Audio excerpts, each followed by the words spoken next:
Kaya pala si Chavez Singson ay iba na sinasabi. Mga Duterte supporters na pala ang kanyang mga kasama ngayon.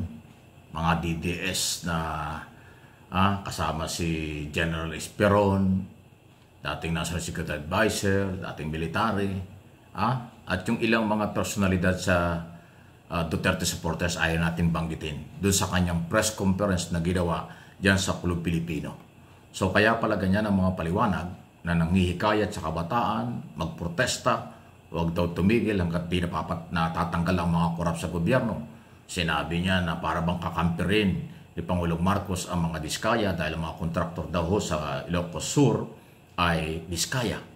At meron daw kinalaman ng Malacanang sa korupsyon. Aba, kita nyo, ibig sabihin yan talagang Duterte supporters, DDS na ho ang dating ni Chavez Singson. Ay bahala na kayo. Ito, pakinggan nyo ilang bahagi ng kanyang panawagan sa mga kabataan. Hanggang hindi mo ang babae yung mga official natin yung kapuran.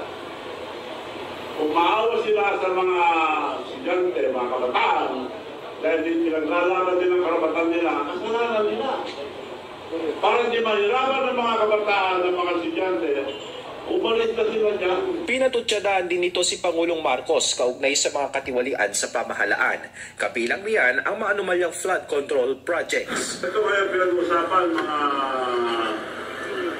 flood control. Sino ngayon ang binibintahan? Diskaya ang gumawa.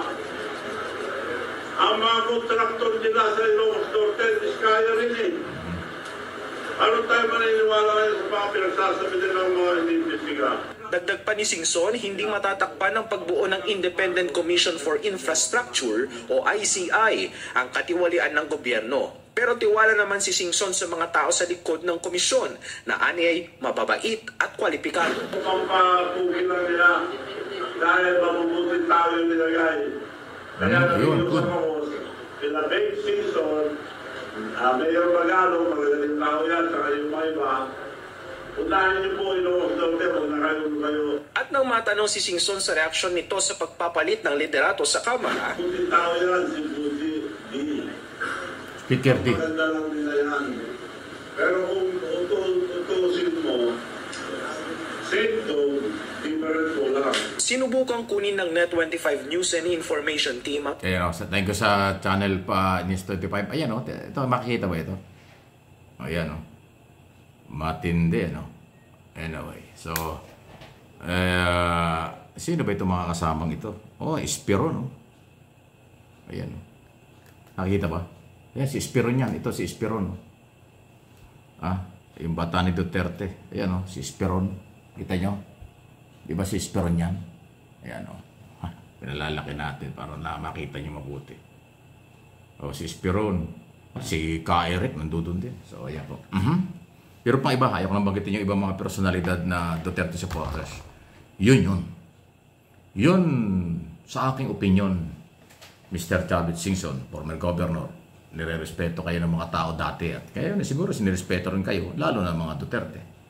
Kung nagsalita kayo nang walang kayong kaalyado na anumang grupo, baka pwede pang paniwalaan kayo ng taong bayan na kayo nagmamalasakit ng totoo. Pero diyan sa inyong press conference at paghayag na kayo sinuportahan ni na Esperon at iba pa na kaalyado ng dating Pangulong Duterte, may kulay yan. Yan ang pagkakamali mo sa aking opinion.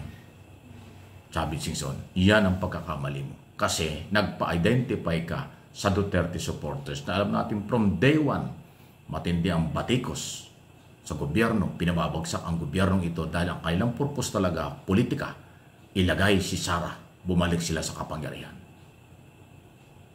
So ang tanong, Chavez Singson, kasama ka na ba ron sa gustong magpabagsak ng Marcos administration para maibalik or para mailagay si Sara Duterte at maghawak ng kapangyarihan? Hindi yan mawawala sa tanong ngayon.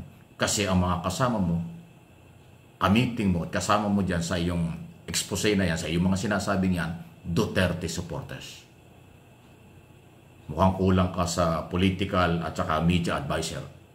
Kasi kung wala kang ibang layunin at gusto mo lang magmalasakit ng totoo sa Pilipinong biktima ng scam sa project, nawawalang bilyon, trilyon pera ng graft and corruption, dapat ikaw na lang.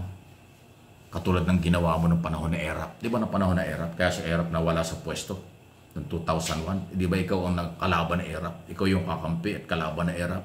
Naniwala ang taong bayan sa iyong sinabi, kaya nagkaroon ng people power at tatanggal si Erap. Dahil nun walang identify na grupong nasa likod mo. Pero ngayon, ito palang iyong pagsasalitang ito ay parang Duterte supporters at Duterte ang pinapaboran mo. Ay wala. Sorry.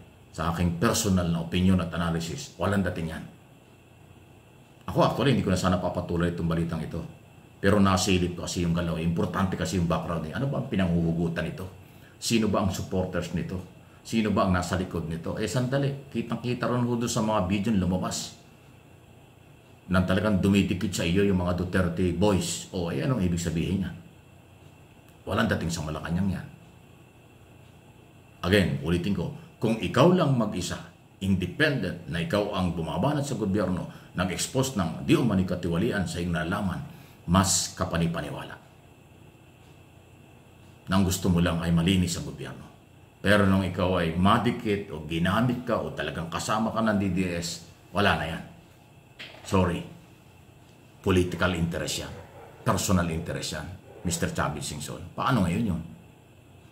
Alam mo, si Chavit Singson, hindi mo na ako kilala ng personal, pero ito naging suki ko na rin sa mga interview sa media before, sa radyo, television, ang dekada ko na ni-interview yan.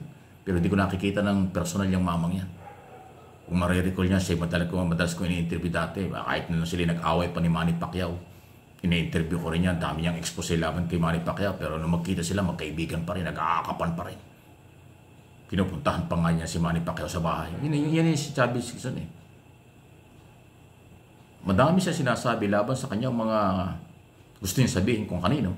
Pero ba't nang huli kaibigan naman niya at pinupuntahan pa niya katulad ni Manny Pacquiao. Sabi niya mababangkrap si Manny Pacquiao. Mali yung ginagawa sa paggastos ng pera. Marami siyang sinabing negative Manny Pacquiao. Pero siya rin ang lumapit kay Pacquiao at kinaibigan, inaakap pa niya si Manny Pacquiao. Ano yun? So ito ganoon din.